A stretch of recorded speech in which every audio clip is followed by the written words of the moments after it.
አንተ የሰጠኸኝን ማንም ሊነጥቀኝ አይችልም። ቁርአን ተቀብለን መተን ሰው ላይ ቂም የምንይዝ ከሆነ ፉርሽ ነው። በረከታችን በሰው እጅ ሳይሆን በእግዚአብሔር እጅ መሆኑን ስናመን አፉንና ምላሱን የሚጠብቅ ነፍሱን ከመከራ ይጠብቃል ነው የሚለን። ፍርሃት ለጠላት በር ይከፍታል፣ ምስጋና ግን በሩን ይዘጋል። እርዳታ አድርጋችሁ ሰዎችን አግዛችሁ ተመልከቱት። የታሰሩ በረከቶቼ ይፈቱ፣ የታገዱ መንገዶቼ ይከፈቱ፣ በእስራኤልና በቤተሰብ ላይ የመጣውን ማንኛውንም የጨለማ ተጽዕኖ እቃወማለሁ።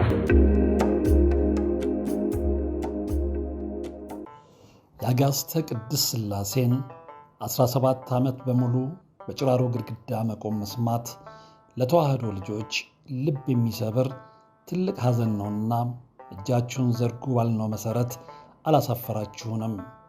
ፈጣን ምላሻችሁ የቅድስት ሥላሴን ቤት እንድንሠራ ያሰብነውን እንድንፈጽም ኃይልና ብርታት ሆኖን ይኸው መሠረቱን ጀምረናል።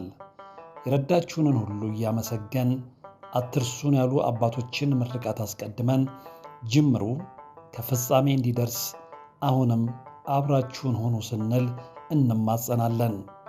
አብረን እንደጀመርነው አብረን እንጨርሰዋለን። ድጋፋችሁ አይለየን። በድጋሚ በአባቶች ስም እናመሰግናለን። የአጋዕዝተ ቅድስት ሥላሴ ቤተ ክርስቲያን አሰሪ ኮሚቴ።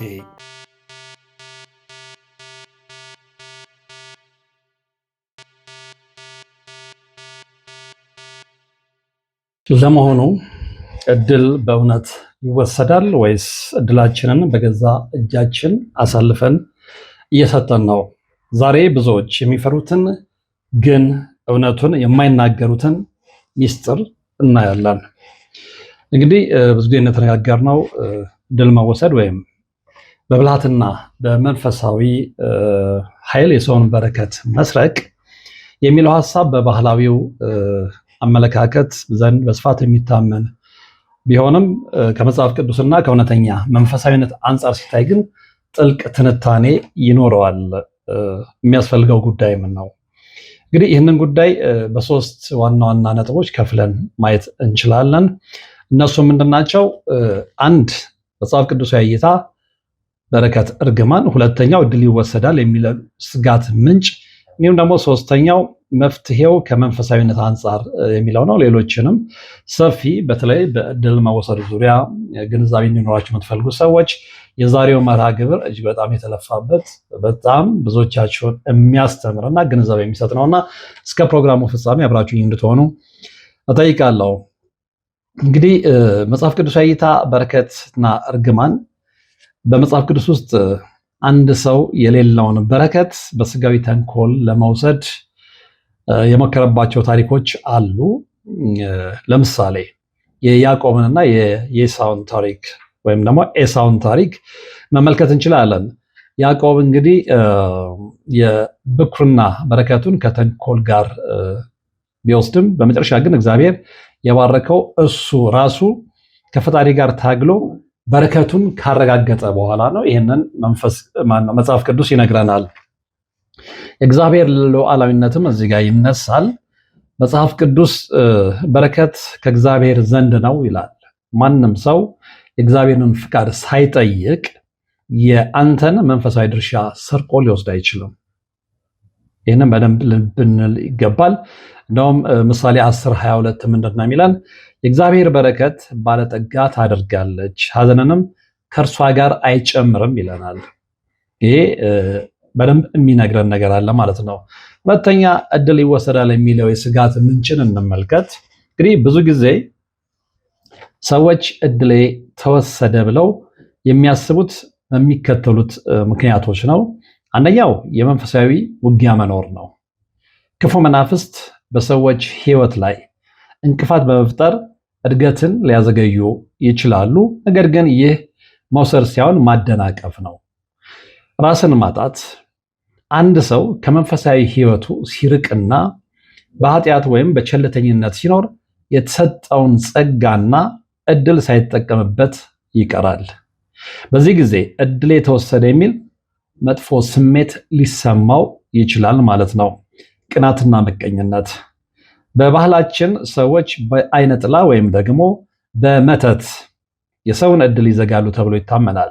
መጽሐፍ ቅዱስ መተት ክፉ ስራ መኖሩን ባይክድም በእግዚአብሔር ለሚያምን ሰው ግን በእኛ ካለው ይልቅ ልብ አድርጉ በዓለም ያለው ይበልጣል በማለት ጥበቃ እንዳለን ያረጋግጣል፣ ዋስትና ይሰጠናል። ሶስት እንግዲህ መፍትሄው ከመንፈሳዊነት አንጻር እንዴት ይታያል የሚለው ነው። የብዙዎቻችሁም ጥያቄ ይሄ ይመስለኛል።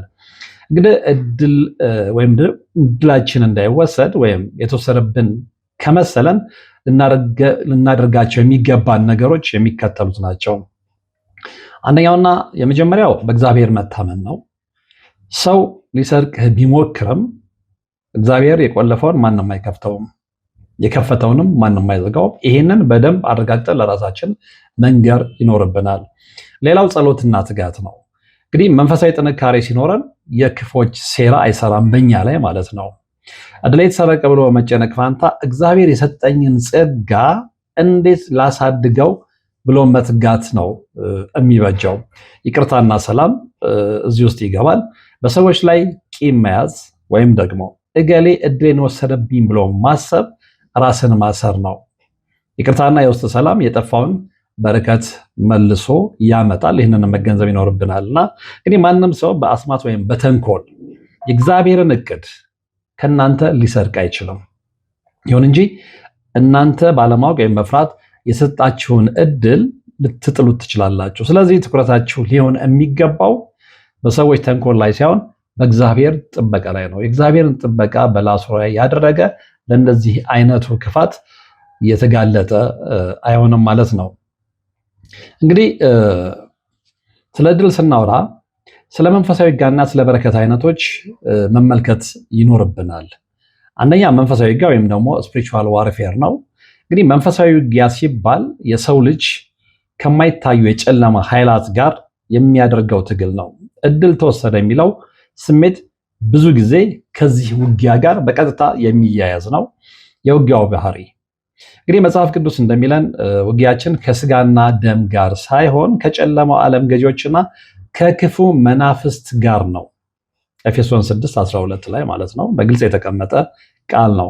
እነዚህ ኃይላት የሰውን እድል መስረቅ ባይችሉ እንኳን መንገዱን በማዘጋት ተስፋ በማስቆረጥ ወይም ደግሞ ሐሳብ በመበተን በረከቱን እንዳይደርስ ለማድረግ ይሞክራሉ። መከላከያውስ ምንድን ነው? የመከላከያ መሳሪያዎቹ ምንድን ናቸው የሚለውን ደግሞ በቀጣይነት እንመለከታለን። የመጀመሪያ እግዚአብሔር ዕቃ ጦር ነው። እውነትን መታጠቅ፣ የጽድቅን ጥሩር መልበስ፣ የእምነትን ጋሻ መያዝና የመንፈስን ሰይፍ የእግዚአብሔር ቃል መጠቀም ነው የመጀመሪያው ማለት ነው። ሌላው ከዚህ ቀጥሎ የምንመለከተው ንቃትና ጸሎት ነው። ጠላት እንደሚያገሳ አንበሳ የሚጦን ይፈልጋልና በመንፈሳዊ ሕይወት ንቁ መሆን ያስፈልጋል። ይሄ መጽሐፍ ቅዱስም እንደሚያስተምረን ማለት ነው።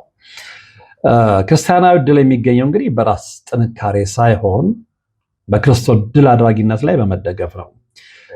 እርግጥ መትጋት ያስፈልጋል። ነገር ግን መትጋት ደግሞ የክርስቶስ ድል አድራጊነትን ካልተደገፍን ውጤት አልባ ነውና ይህንን መረዳት ይኖርብናል። እድሌ ተዘጋ ብሎ ከመፍራት ይልቅ የእግዚአብሔር ጥበቃ ከኔ ጋር ነው ብሎ ማወጅ የድሉ ወይም ደግሞ የውጊያው ግማሽ ድል ነው ማለት ነው። ይህንን ልብ ልንል ይገባል። እንግዲህ ስለ እድል ስናነሳ ስለ በረከት አይነቶችን ማንሳት የግድ ይለናል፣ ተያያዦች ስለሆኑ ማለት ነው እና የበረከት አይነቶች ወይም ደግሞ ታይፕስ ኦፍ ብሌሲንግስ ምንድን ናቸው የሚለውን በቀጣይነት እንመለከታለን። እንግዲህ በረከት ሲባል ቁሳዊ ሀብት ብቻ አይደለም። ከመጽሐፍ ቅዱስና ከመንፈሳዊነት አንጻር በረከትን በሶስት ደረጃ መክፈል ይቻላል ማለት ነው። እነሱም እንግዲህ አንደኛ መንፈሳዊ በረከት ነው፣ ሁለተኛ ነፍሳዊ ወይም ደግሞ አእምሯዊ በረከት ነው፣ ሶስተኛው ደግሞ ስጋዊ ወይም ደግሞ ቁሳዊ በረከት ነው። እንግዲህ መንፈሳዊ በረከት ላይ ከፈጣሪ ጋር ያለን ግንኙነት፣ የውስጥ ሰላም፣ ይህ ማንም ሊሰርቀው የማይችል ትልቁ በረከት ነው።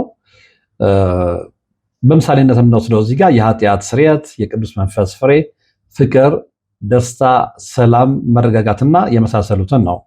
ነፍሳዊም ደግሞ የአእምሮ በረከት የምንለው እንደ መግለጫ የምንወስደው የማሰብ ችሎታን፣ ጥበብን፣ እውቀትና የተረጋጋ ስብዕናን ነው። በምሳሌነት መጥቀስ የምንችለው ደግሞ በአስቸጋሪ ሁኔታ ውስጥ ትክክለኛ ውሳኔ የመወሰንን ጥበብ ነው። ሶስተኛው ስጋዊ ወይም ደግሞ ቁሳዊ በረከት የምንለው ነው። ለኑሮ የሚያስፈልጉ ነገሮች ጤና፣ ልጆችና ሀብት ማለት ነው። የዕለት እንጀራ፣ ስኬታማ ስራ፣ አካላዊ ጤንነት እዚህ ውስጥ ይካተታሉ።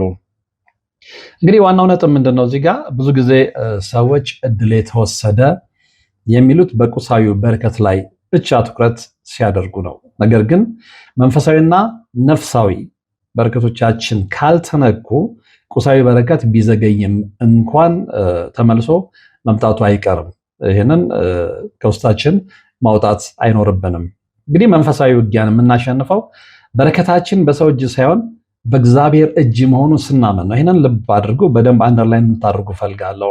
መንፈሳዊ ውጊያን የምናሸንፈው በረከታችን በሰው እጅ ሳይሆን በእግዚአብሔር እጅ መሆኑን ስናመን ነው። ይህንን በደንብ ማወቅ ይኖርብናል። እንግዲህ ጠላት በረከታችንን ሊያዘገይ ቢሞክርም እግዚአብሔር ለኛ ያለው እቅድ ግን ሁልጊዜ የሰላም እንጂ የክፉ አይደለም። ይህንን በውስጣችን ከያዝን ሁሌም አንፈራም።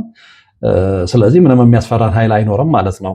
እንግዲህ ከነዚህ ሁለት ነጥቦች መካከል በረከቴን በጸሎት እንዴት አስመልሳለሁ ወይም እጠብቃለሁ የሚለው ላይ ተግባራዊ የሆኑ የጸሎት ነጥቦችን እንመለከታለን ማለት ነው። እጅግ በጣም ጠቃሚዎች ስለሆኑ እንግዲህ በረከታችንን በመንፈሳዊ ጥንካሬ ለመጠበቅና የጠፋ የሚመስለውን ለማስመለስ የሚረዱ ተግባራዊ የጸሎት ነጥቦችና መንፈሳዊ እርምጃዎች የሚከተሉት ናቸው። በዝርዝር ነግራችኋለሁ። እንግዲህ እነዚህ ነጥቦች በነገራችን ላይ በጭንቀት በመጠበብ በመረበሽ ላይ ሳይሆን በስልጣንና በእምነት ላይ የተመሰረቱ ናቸው። እሱን ማወቅ ይኖርብናል። የመጀመሪያው የምስጋናና የእምነት አዋጅ ወይም ደግሞ ዲክላሬሽን ኦፍ ፌዝ የሚሉት ነው። እንግዲህ በረከታችንን ለመጠበቅ የመጀመሪያው እርምጃ በረከቱ ከማን እንደመጣ ማረጋገጥ ነው። ፍርሃት ለጠላት በር ይከፍታል፣ ምስጋና ግን በሩን ይዘጋል። የምንፈራ ከሆነ እጃችንን የምንሰጥ ከሆነ ለጠላታችን ነው በር የምንከፍተው። ሁሌ ምስጋናን የምናዘውትር ከሆነ እግዚአብሔርን የምናስታውስ ከሆነ ግን ምስጋና በሩን ይዘጋል። ይሄንን ልብ ማለት ይኖርብናል። ጸሎት የመጀመሪያው እንግዲህ ጌታ ሆይ በሕይወቴ የሰጠኸኝ በረከት ሁሉ ካንተ ዘንድ እንደሆነ አምናለሁ። አንተ የሰጠኸኝን ማንም ሊነጥቀኝ አይችልም። የቆለፍከውን ማንም አይከፍተውም፣ የከፈትከውንም ማንም አይዘጋውም ልንል ይገባል። ይሄ ጸሎታችን ነው። ይሄንን የምናደርግ ከሆነ ቅድም ያልነው ፍርሃት ለጠላት በር ይከፍታል፣ ምስጋና ግን በሩን ይዘጋል የሚንለው በደንብ ይገልጽልናል። ሌላው እንግዲህ የእግዚአብሔር በረከት ባለጠጋ ታደርጋለች፣ ሐዘንንም ከእርሷ ጋር አይጨምርም ይለናል ምሳሌ 10:22። ይህንም በደንብ ውስጣችን ልናስገባ ይገባል። ይህንንም ምክንያቱም የእግዚአብሔር በረከት ነው ባለጸጋ የሚያደርገው፣ ሐዘንም ከእርሷ ጋር አይጨመርም። ስለዚህ ሁሌ እግዚአብሔርን የምናምን እግዚአብሔርን የምናመልክ ከሆነ ከኛ ጋር በረከት ይኖራል እንጂ ሐዘን ይርቀናል ማለት ነው።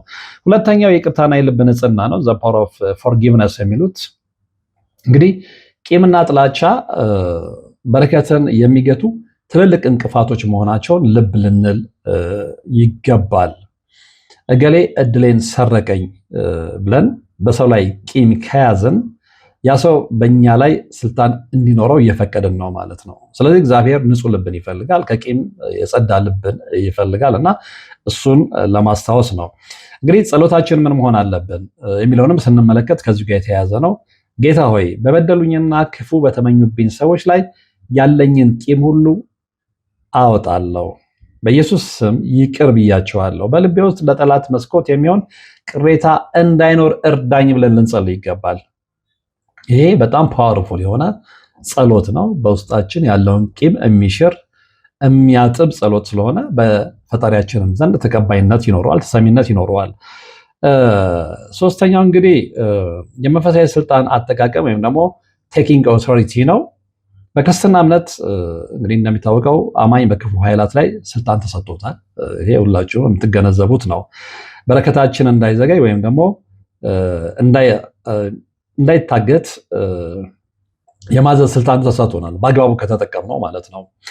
ጸሎታችን እንግዲህ በኢየሱስ ስም በሕይወቴ በስራዬና በቤተሰቤ ላይ የመጣውን ማንኛውንም የጨለማ ተጽዕኖ እቃወማለሁ ስንጸልይ ማለት ነው። አሁን ብዙ ሰዎች ምን ብለን ነው የምንጸልየው፣ እንዴት ነው የምንጸልየው ምናምን የሚል ጥያቄ ታነሳላችሁና በተለይ ለእናንተ ይሄ እጅግ በጣም ወሳኝ የሆነ መልእክት ነው ብዬ አምናለሁ። ስለዚህ የመንፈሳዊ ስልጣን አጠቃቀም የቴኪንግ ኦቶሪቲውን በደንብ ማወቅ አለብን።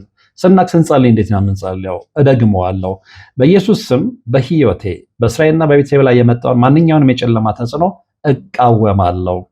የታሰሩ በረከቶቼ ይፈቱ፣ የታገዱ መንገዶቼ ይከፈቱ። ጠላት የሰረቀውን በረከት በ7 እጥፍ እንዲመልስ አዛለሁ ብላችሁ ከልባችሁ ጸልዩ። ውጤቱን ትመለከቱታላችሁ። እንግዲህ ይህንን የሚያጠናክርልን ምንድነው? ሉቃስ 10:19 ላይ የተቀመጠው ጥቅስ ነው፣ የመጽሐፍ ቅዱስ ጥቅስ ነው። መጽሐፍ ቅዱስ ሁሌም እንደምንለው እውነትና ህይወት ነው። ከዛ አንወጣም። በተለይ እንደ ክርስቲያን፣ እንደ አማኝ፣ እንደ ተዋህዶ እምነት ተከታይ ከዛ አንወጣም እና ከላይ የተንደረደርንበትን ሐሳብ የሚያጠነክርልን ይሄኛው ጥቅስ ነው። ይሄው ምንድነው? እነሆ እባቡንና ጊንጡን ትረግጡ ዘንድ በጠላትም ኃይል ሁሉ ላይ ስልጣን ሰጥቻችኋለሁ ይለናል የጌታ ቃል። ስለዚህ ከልባችን ምን መጸለይ እንዳለብን ካወቅን፣ እግዚአብሔር እንዴት ማምለክ እንዳለብን ካወቅን፣ እባብና ጊንጥን እንረግጥ ዘንድ በጠላትም ላይ ኃይልን እንቀናጅ ዘንድ ስልጣን ተሰጥቶናል። ይህንን ማመን መቻል አለብንና ከፍርሃት ልንወጣ የምንችለው ይህንን እውነት ይህንን የመጽሐፍ ቅዱስ እውነትና ህይወት አምነን ስንቀበል ነው። ሌላውና አራተኛው ምንድነው? የታታሪነትና የጥበብ ጸሎት ነው። ይሄ ፕሬየር ኦፍ ዲሊጀንስ የሚሉት እንግዲህ በረከት ሁላችሁም እንደምታውቁት ዝም ብሎ አይመጣም። እግዚአብሔር የእጃችንን ስራ ይባርካል። ይህንን ነው አውቀን ለተግባር መቀየር የሚኖርብን። ስለዚህ ስራችንና ጥረታችንን እንዲባረክ በየዕለቱ መጸለይ ይኖርብናል።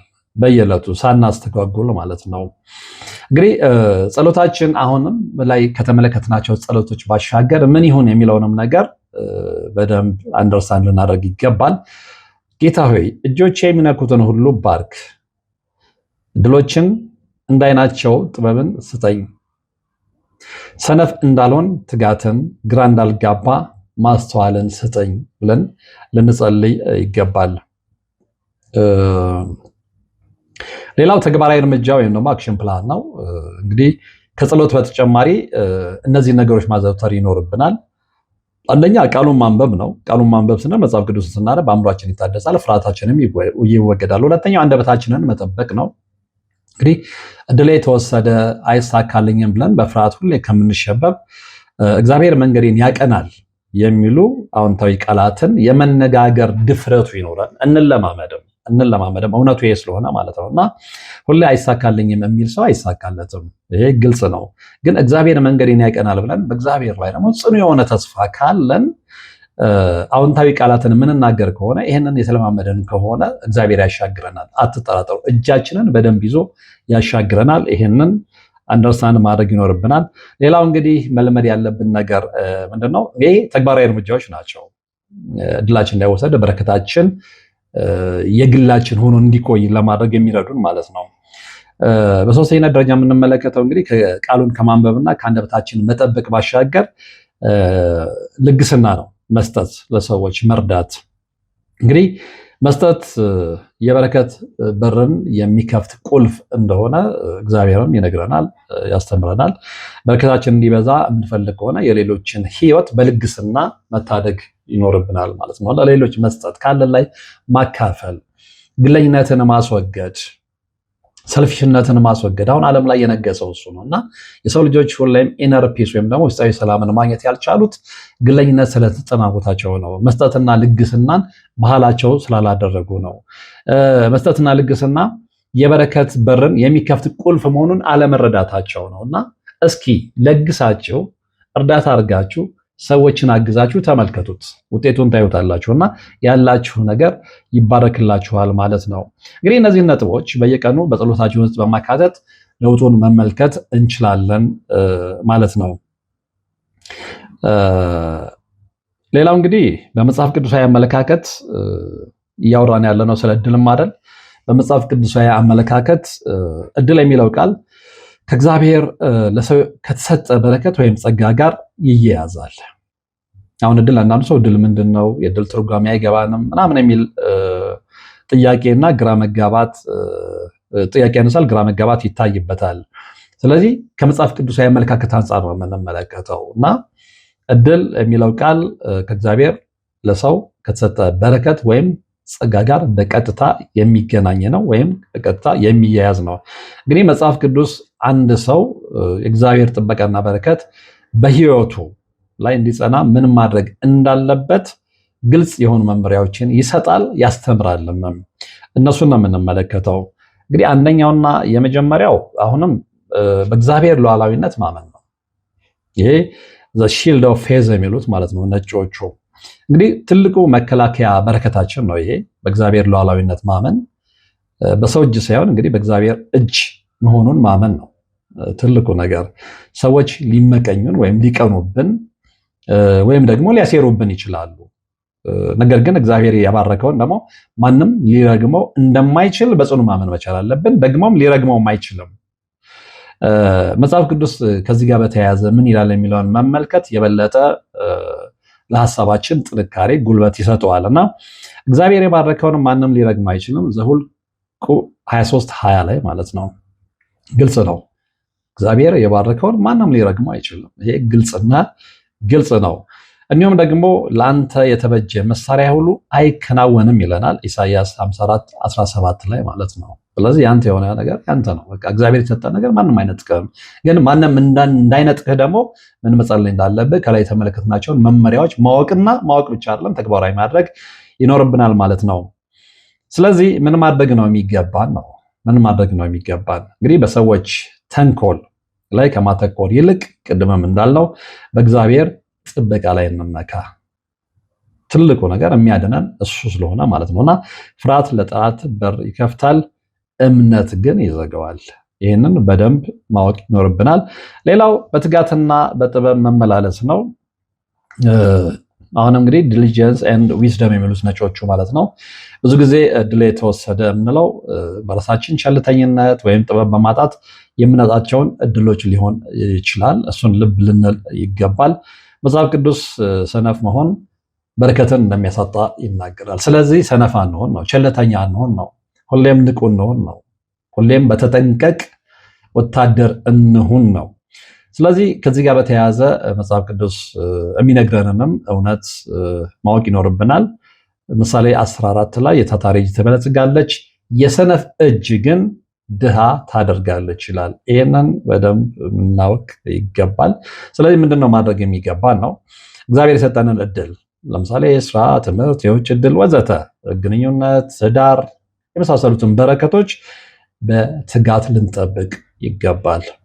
በትጋት ልንጠብቅ ይገባል እና እድልም ሲመጣ ለመጠቀም ሁልጊዜም ዝግጁ መሆን ይኖርብናል። እድል ስንል እንግዲህ ብዙ ነገሮች አሉ። የትዳር እድል ይኖራል ምናልነው፣ የትምህርት እድል ይኖራል፣ የውጭ ጉዞ እድል ይኖራል፣ የስራ እድገት እድል ይኖራል። ስለዚህ እነዚህን ሁሉ ለመጠቀም ሁልጊዜም ንቁና ዝግጁ ሆነን መጠበቅ ይኖርብናል ማለት ነው። በቀጣይነት የምንመለከተው እንግዲህ ይህንን ነገር ከኛ ጋር ለማኖር ምስጢርን መጠበቅ ግድ ነው። ድላችንን በረከታችንን ላለማስነጠቅ ብዙ ሰው ይህንን ስለማያውቅ ነው ብዙ ጊዜ አደጋ ላይ ወይም ደግሞ ችግር ላይ የሚወድቀው። ስለዚህ ምስጢርን መጠበቅ ጋርድ ዮር ሴክሬትስ።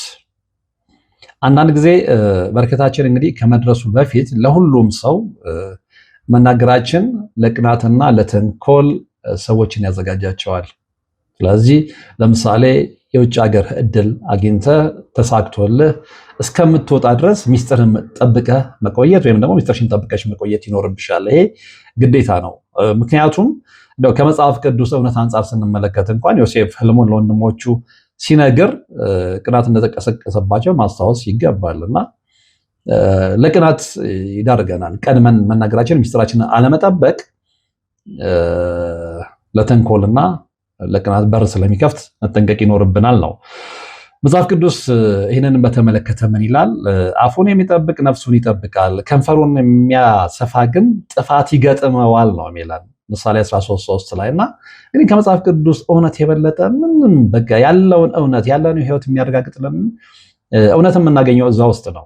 ስለዚህ የዮሴፍን ታሪክ የምታውቁ ሰዎች ታውቃላችሁ። ወንድሞቹ ለምን ቀኑበት፣ ለምን በተንኮል ተነሱበት የሚለው ነገር ስትመለከቱ እሱ በቅንነት ህልሙን ስለነገራቸው ነው። የህልሙን ፍቺ ሲያውቁ ግን ያው ቅናት ነው ያደረባቸው። ስለዚህ መጽሐፍ ቅዱስ ምሳሌ ላይ 13:3 ላይ ተጠቀሰው ያስጠነቅቀናል ማለት ነው። አፉን የሚጠብቅ ነፍሱን ይጠብቃል ነው። ስለዚህ አንደበታችንን የምንጠብቅ ከሆነ ነፍሳችንን እናድናለን። ከንፈራችንን የምናሰፋ ከሆነ የምንለፈልፍ ከሆነ ትንሽ ትልቁን የምንናገር ከሆነ ግን ጥፋት ይገጥመናል ነው። ስለዚህ ይህንን በደንብ አንደርላይን ልናደርግ ይገባል። ስለዚህ እግዚአብሔር ጀመረልን መልካም ነገር ፍሬ እስኪያፈራረስ አንደኛ በሚስጥር መያዝ ነው። ሁለተኛ ደግሞ ለታመኑ ሰዎች ብቻ የግድ መናገርን ካለብን ለታመኑ ሰዎች ብቻ መንገር አለብን። አለበለዛ ግን አደጋ ላይ እንወድቃለን ነው። ሌላው ምንድነው? ሚስጥርን ከመጠበቅ ባሻገር በቅድስናና በታማኝነት መኖር ነው። ይህንንም ነጮቹ ራይተስ ሊቪንግ ይሉታል። እንግዲህ ኃጢአት በሰውና በእግዚአብሔር መካከል ግድግዳ በመሆን በረከትን እንደሚከለክል ብዙዎቻችሁ ይጠፋችኋል ብዬ አላስብም። በታማኝነት ስንመላለስ ግን የእግዚአብሔር የጥበቃ አጥር በዙሪያችን ይሆናል ማለት ነው። ይህንን ግልጽ ስለሆነ አላብራራውም። በዚህ ጉዳይ ላይ መጽሐፍ ቅዱስ ምን ይላል ስንል ኃጢአታችሁ በረከትን ከናንተ ከልክላለች ይላል። ግልጽ ነው። ኃጢአታችሁ በረከትን ከናንተ ከልክላለች። አንዳንድ ጊዜ በረከትን የሚያሳጣን ኃጢአታችንን የምንሰራው ኃጢአት እድላችንን የሆኑ ሰዎች በቅናትና መምቀኝነት ስለሚወስዱብን ብቻ ሳይሆን የራሳችን የምንሰራው ኃጢአት በረከታችንን ያሳጣናል ማለት ነው። ኤርሚያስ 5:25 ላይ በግልጽ ተቀምጧል። እንግዲህ ምንድነው ማድረግ የሚገባን ነው? ይሄ ከሆነ ምንድነው ማድረግ የሚገባን? ንጹህ ልብና ታማኝነት ሊኖረን ይገባል። ንጹህ ልብ ዘጋ ቅዱስ ቁርባን የተቀበለን ቅዱስ ቁርባን ተቀብለን መተን ሰው ላይ ቂም የምንይዝ ከሆነ ፉርሽ ነው። ቤተክርስቲያን ሄደን እግዚአብሔርን በለመንበት አንደበት ገና ከቅጽር ግቢው ሳንወጣ ገሌ የሚባል ጎረቤቴ እኮ ድንበጥ ገብቶብኛል እሱን ካለጠፋው የምንል ከሆነ ዋጋ የለውም። ስለዚህ እውነተኛ ንጹህ ልብና ታማኝነት ሊኖረን ይገባል። ታማኝነታችን ለማንም ሳይሆን ለራሳችን አለ እግዚአብሔር ነው። ስንሳሳትም በፍጥነት ንስሐ በመግባት ወደ በረከታችን ልንመለስ ግድ ይላል። ይህንን ልብ ልንል ይገባል። ሌላው እንግዲህ ምንድነው? መንፈሳዊ ትጥቅን መልበስ ነው። ስፒሪቹዋል አርመር የምንለው ማለት ነው። የጨለማ ኃይላት በረከትን ለማደናቀፍ እንደሚሰሩ መጽሐፍ ቅዱስ አይክድም፣ ይነግረናል፣ ያብራራልናል። ነገር ግን እነዚህን ኃይላት የምናሸንፍበትንም መሳሪያ ሰጥቶናል። ትልቁ ነገር እሱ ነው እና እነዛን መሳሪያዎች ግን እንዴት ነው የምንጠቀምባቸው? ደግሞ ስንጠቀምባቸዋለን ወይ የሚለውን ነገር እንደሚከተለው እንመለከታለን። እንግዲህ መጽሐፍ ቅዱስ ምንድነው የሚለን? የዲያብሎስን ሽንገላ ትቃወሙ ዘንድ የእግዚአብሔርን ዕቃ ጦር ሁሉ ልበሱ ነው የሚለው ኤፌሶን 6:11 ላይ ማለት ነው። የዲያብሎስን ሽንገላ ትቃወሙ ዘንድ የእግዚአብሔርን ዕቃ ጦር ሁሉ ልበሱ። የዲያብሎስን ሽንገላ የምንቃወም ከሆነ የእግዚአብሔርን ጦር አንሰን የምንለብስ ከሆነ ምንም ነገር አያሰጋንም ነው። ስለዚህ ምንድነው ማድረግ የሚገባን? በጸሎት መትጋት ነው። ጌታ ሆይ በረከቴን ከሚሰርቅና ከመንገዴ ላይ እንቅፋት ከሚሆን ክፉ ኃይል ሰውረኝ ብለን በየጊዜው ልንጸልይ ይገባል ማለት ነው። እንግዲህ እድላችን እንዳይወሰድ በእምነት ልንጸና፣ በትጋት ልንሰራ፣ ምስጢራችንን ልንጠብቅ፣ በቅድስና ልንመላለስ እግዚአብሔር ለኛ ያዘጋጀውን ድርሻ ከኛ አሳልፎ እንዳይሰጥ እነዚህ ነገሮች ሁሉ ተግባራዊ ማድረግ ይኖርብናል። ሌላ ምንም ትርጉም የለውም። ሌላ ምንም ሾርትከት ወይም አቋራጭ መንገድ የለውም እና እነዚህን ነገሮች በደንብ ልብ ልንል ይገባል ነው። እንግዲህ ሚስጥርን ስለመጠበቅ ካነሳን አይቀር እንደው ትንሽ ሰፋ አድርገን ብንመለከተው ደስ ይለኛል። ምክንያቱም ሚስጥርን አለመጠበቅ አደጋ ላይ እንደሚጥል ተመልክተናል። እንግዲህ የመጽሐፍ ቅዱስንም ጥቅስ እያጣቀስን ማለት ነው እና ከዚህ ጋር በተያያዘ መጽሐፍ ቅዱሳዊ ታሪኮች ምን ይላሉ የሚለውን መመልከት እኛን ራሳችንን በመስታወት እንድንመለከት በራሳችን መስታወት እንድንመለከት ያግዘናልና በቀጣይነት የምንመለከተው እነዚህ ነጥቦች ነው። እንግዲህ የዮሴፍን ታሪክ ነው የምናስቀድመው። የዮሴፍ ታሪክ የሚያስተምረን ነገር ምንድን ነው?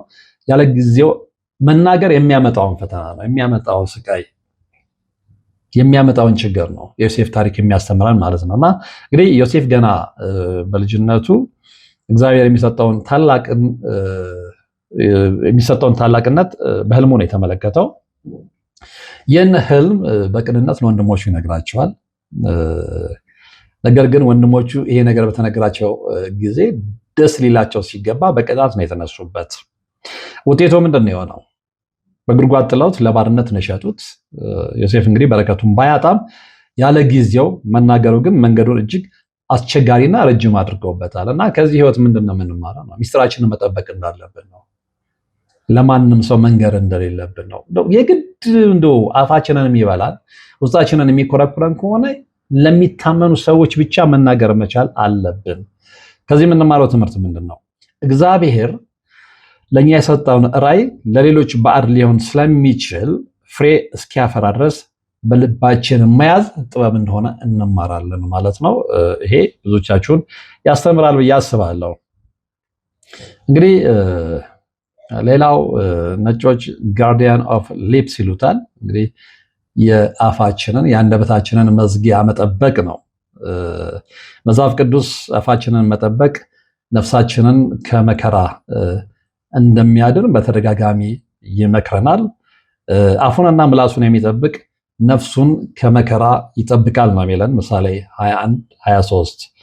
የምንናገረው እያንዳንዱ ቃል ወይ በር ይከፍታል ወይ በር ይዘጋል። ይህንን ሁላችንም አምነን ልንቀበል ይገባል። ሚስጥራችንን በጠበቅን ቁጥር በረከታችን በሰላም እንዲያድግ እድል እንሰጠዋለን። ሚስጥራችንን ባልጠበቅን ቁጥር ደግሞ የራሳችንን ነገር እናበላሻለን ማለት ነው።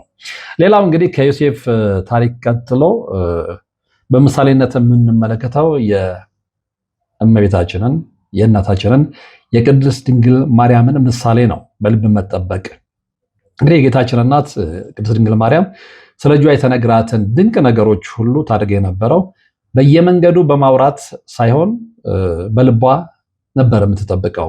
ይህንን ደግሞ ቃል በቃል መጽሐፍ ቅዱስም ይነግረናል እና በልቧ ትጠብቀው ነበር ነው ያለን ሉቃስ 2:19 ላይ ማለት ነው። እና ትልልቅ የእግዚአብሔር ስራዎች እንግዲህ በዝምታና በጸሎት ውስጥ ነው ያሉት ማለት ነው። የሚጸነሱትም እንደዛ ነው። ይህንን ምን ያህሎቻችን ነው የምናውቀው? በጣም ትልልቅ የሆኑ ሌሎችም ተምሳሌት መሆን የሚችሉ ትልልቅ የእግዚአብሔር ስራዎች በዝምታና በጸሎት ውስጥ ነው የሚጸነሱት። ይህንን በደንብ ማወቅ መቻል አለብን። ስለዚህ ዝምታ ኃይል አለው ነው። ዝምታ ኃይል እንዳለው ግን ምን ያህሎቻችን ነው የምናውቀው? ሚስጥርን ለምን እንጠብቃለን? ከዚህ ባሻገር ሚስጥርን ለምን እንጠብቃለን? አንደኛ ቅናትን ለመከላከል ነው። ሁለተኛ ትኩረትን ላለመበተን ነው። ሶስተኛው የጠላትን ሴራ ለማክሸፍ ነው። አራተኛው ደግሞ ከእግዚአብሔር ጋር ለመመካከር ነው። እነዚህም በደንብ ልንመለከት ይገባል። እና ቅናትን ለመከላከል ስንል ምን ማለታችን ነው? እንግዲህ ሁሉም ሰው የእኛን ስኬት ለማየት ዝግጁ ላይሆን ይችላል። ምናልባት እናታችን ስኬታችንን ልትናፍቀው ልትፈልገው ትችላለች። አጠገባችን ያሉ የቅርብ ሰዎቻችን ግን ያንን ነገር ላይፈልጉት ይችላሉ እና ያልበሰለ በረከት ወይም ደግሞ ያልደረሰ በረከት፣ መንገድ ላይ ያለ በረከት በቅናት አይነት ሲታይ መንገዱ ሊከብድ ይችላል። ይህንን በደንብ አንደርስታንድ ልናደርግ ይገባል። ሌላው ምንድነው? ትኩረታችንን ላለመበተን ነው። እንግዲህ ለሰዎች በተናገርን ቁጥር በረከታችንን ከመጣጠም ይልቅ የሰዎችን አስተያየት በማስተናገድ ነው የምንጠመደው እና እሱ ደግሞ አደጋ አለው።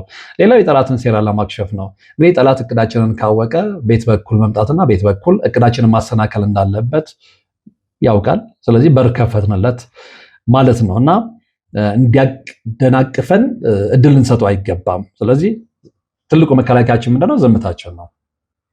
በዝምታ መነሻና መድረሻችንን ካልተናገረን በምን ማወቅ ይችላል? ቤት በኩል መቶ ሊያጠቃን ይችላል እና ይህንንም ማወቅ ይኖርብናል። ሌላው እንግዲህ ትልቁ ነገር ደግሞ ትልቁ አንደርላይን እናደርግበት የሚገባው ነገር ምንድነው? ከእግዚአብሔር ጋር መመካከር ነው። ሚስጥራችንን ለሰው ከመንገር ይልቅ ለፈጣሪያችን ስንነግረው እርሱ ጥበቃውን ያበዛልናል። ሚስጥርን ለሰው ከነገርክማ ነገ አየር ላይ እንደማይበተን በምን እርግጠኛ ልትሆን ትችላለህ? ዛሬ ያመንከው ሰው ነገ ሚስጥርህን አሳልፎ የሚበትን ነው። ዛሬ የኔ ነው ያልከው ሰው ለነገ ዋስትና ሊሆን አይችልም። ለነገ ዋስትና ሊሆን የሚችለው ሁሌም የልብህን መሻት፣ የልብህን ችግር፣ ቁስልህን፣ ህመምህን ሁሉን ነገር ልትናገር የሚገባ ለእግዚአብሔር ነው።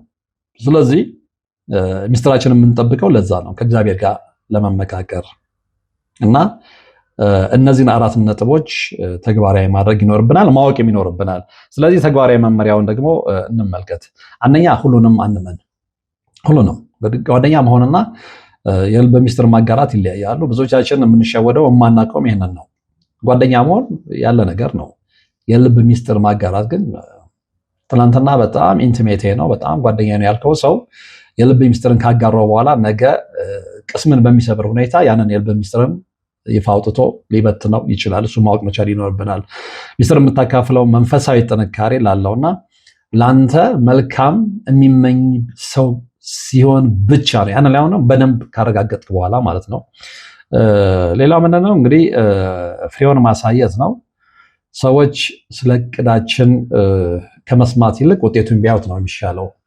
ምክንያቱም ደጋግመን ስለ እቅዳችን ስናገር ጥርሱ እኮ በቃ ትሪናፋ ነው፣ ምንም ነገር ላይ ሰራ ሁሌ ሲያወራ ይኖራል ነው የምንባለው። የምናተርፈው ይሄንን ነው። ስለዚህ በዝምታ የምንሰራው ነገር ሰርተን በተግባር ማሳየቱ ይመረጣል። ሌላው በጸሎት ማውራት ነው። ሰዎችን ማማከር ከመጀመራችን በፊት ስለ እቅዳችን ከእግዚአብሔር ጋር በደንብ መመካከር ይኖርብናል። ለእግዚአብሔር መንገር ይኖርብናል። እንደዚህ አይነት እቅድ አለኝ አባቴ ሆይ አንተ እንደምታሳካልኝ እርግጠኛ ነኝ፣ ስለዚህ ለአንተ ነው የምንነግርህ ብለን ከእግዚአብሔር ጋር ነው መመካከር ያለብን እንጂ በጸሎት ማውራት ያለብን እንጂ እያንዳንዱን እቅድ ገና ከመጀመራችን ለሰዎች የምንናገር ከሆነ አደጋ ላይ እንወድቃለን፣ ወይ ደግሞ እቅዳችንን እንዳይሳካ ራሳችን መንገድ እንዘጋለን ማለት ነው። እንደውም ብዙ ጊዜ አባቶች ምንድን ነው የሚሉት? እግራችሁን ቀድማችሁ አትናገሩ ሰይጣንም ይሰማዋልና የሚሉት አባባል አላቸው። ስለዚህ ልንጠነቀቅ ይገባል ነው። እንግዲህ ምስጢራችንን ለሰው ስንነገር ሰይፋችንን ለጠላት እንደመስጠት ይቆጠራል እና እንዲህ አይነት አባባልም አለ። ምስጢርን ለሰው ስትነግር ሰይፍን ለጠላት እንደመስጠት ነው። ይህንን በደንብ ያረጋገጠ ሰው በምንም ተአምር ምስጢሩን ለሰው አይናገርም ማለት ነው። ሌላው ምንድነው ከዚህ ጋር በተያያዘ ከእድል ጋር ልንመለከተው የሚገባው ነገር እንግዲህ ብዙ ሰው በዚህ ጉዳይ ላይ ያው ብዙ ነገር ማወቅ ስለሚፈልግ ነው ስለ እድል መጽሐፍ ቅዱስንም እያየን ወይም ደግሞ የመጽሐፍ ቅዱስ ጥቅሶችንም እያጣቀስን የምንመለከተው ማለት ነው። እና ሌላው እንግዲህ እድልን በተመለከተ እንድናነሳው የምፈልገው ነገር ምንድነው? እድል ከሚበላሽባቸው ወይም በረከት ከሚወሰድባቸው ምክንያቶች ወይም ደግሞ እድልን ከሚወስዱ ውስጥ ልንጠቅሳቸው የምንችለው ምንድናቸው የሚለውን ስንመለከት አንደኛው በክፉ ሰዎች ነው። እንግዲህ በቅናት ወይም ደግሞ በክፉ ምኞት የሰውን ስኬት ሊያደናቅፉ የሚችሉ ክፉ ሰዎች እድላችንን በረከታችንን ይወስዳሉ። ሌላው መናፍስት ናቸው። እንግዲህ ያንን ሰው መንገድ በመዝጋት ወይም በረከቱን በመውሰድ ህይወትን ሊያመሰቃቅሉ ይችላሉ ማለት ነው እና እዛ ላይ በጣም ልንጠነቀቅ ይገባል። እድላችንን ላለማስወሰድ በደንብ ልንጠነቀቅ ይገባል። ይህንን የምናደርግ ከሆነ ብዙ ነገሮችን ማሸነፍ እንችላለን እና አለበለዚያ ግን እድላችን ላይ ብዙ ሳንጋ ሊያጋጥም ይገባል፣ ወይም ደግሞ እድላችን ሊቆለፍበት ይቻላል። ምክንያቱም በመጽሐፍ ቅዱስ ቅድም እንደተመለከተው የብዙ ሰዎችን ታሪክ ተመልክተናል እና ስለዚህ እዛ ውስጥ ላለመውደቅ ቅድም የተነጋገርናቸውን ነገሮች ተግባራዊ ማድረግ ግዴታ ነው እና ሰዎች ብዙ ጊዜ እንግዲህ እድል የተወሰደ ብለው የሚያስቡበት የራሳቸው ምክንያት ይኖራቸዋል። የተለያዩ ምክንያቶች አሉ። ከዛ ውጭ የተወሰኑትን እነግራቸዋለሁ። አንደኛው የመንፈሳዊ ውጊያ መኖር ነው። እንግዲህ ክፉ መናፍስት በሰዎች ህይወት ላይ እንቅፋት በመፍጠር እድገትን ሊያዘጉ ይችላሉ። ይህንን በደንብ ማወቅ መቻል አለብን። የመንፈሳዊ ውጊያ መኖር ነው። ስለዚህ የመንፈሳዊ ውጊያ መኖር ካለ መንፈሳዊ ውጊያውን እንዴት ነው በድል ልንወጣ ምንችለው የሚለውን ነገርም ጠንቅቀን ማወቅ ይኖርብናል። ቅድም ተነጋግረናል መፍትሄውን ማለት ነው። ሌላው እንግዲህ ድል ይወሰዳል የሚለው ስጋት ወይም ደግሞ በዚህ ውስጥ ሌላው ምክንያቱ ምንድነው? ራስን ማጣት ነው። አንድ ሰው ከመንፈሳዊ ህይወቱ ሲርቅና ልብ አድርጉ ከመንፈሳዊ ህይወቱ ሲርቅና በኃጢአት ወይም ደግሞ በቸልተኝነት መኖር ሲጀምር የተሰጠውን ጸጋና እድል ሳይጠቀምበት ይቀራል እና ሁሌ በሰዎች ላይ ብቻ ማሳበብ አይደለም እና እድላችን እንዲወሰድ ምክንያት ከሚሆኑ ነገሮች መካከል ሌሎቹንም አሁን የምጠቁማችሁንም ማወቅ ይኖርብናል። የመንፈሳዊ ውጊያ መኖሩን ነግሬያችኋለሁ።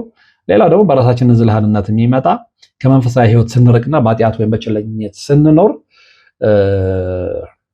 የሰጠንን ጸጋ እና እድል ሳንጠቀምበት እንቀራለንና በዚህ ጊዜ እድል የተወሰደ ወደሚል ድምዳሜ ነው የምንመጣው።